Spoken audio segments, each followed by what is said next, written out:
अच्छा तोरटा केते नंबर मोटा 10 नंबर का ए ननी बुधवारी आगा तोर नंबर हैला 10 आज से आड़े टिके बस आर गोड़े देखसी ता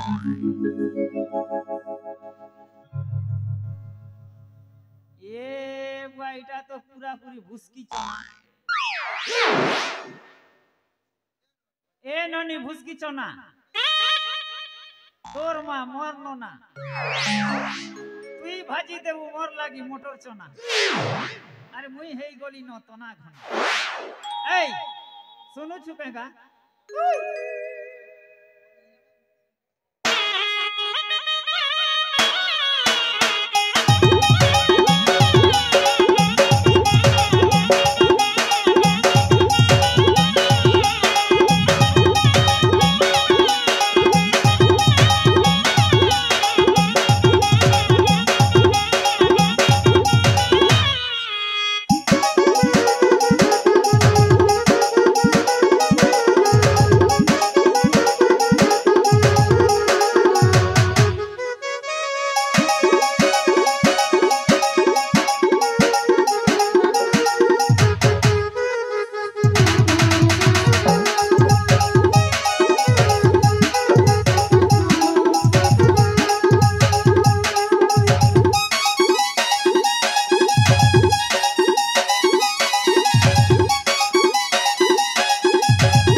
ए ननी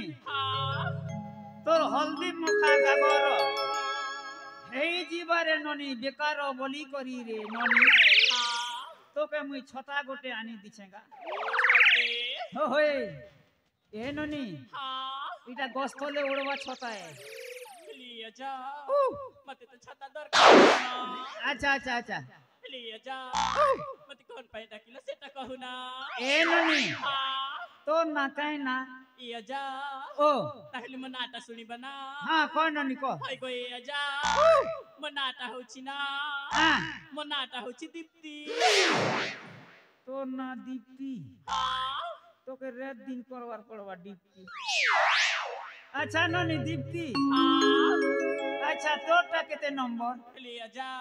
ओ कहली पर मते किछ भी दरकार नहीं बोली अच्छा अच्छा अच्छा ए ननी हां से तमर पाखे गोटे सुंदरी थिला जे कियो गई मां आय हाय गो इया जा ओ से हो छतिना हां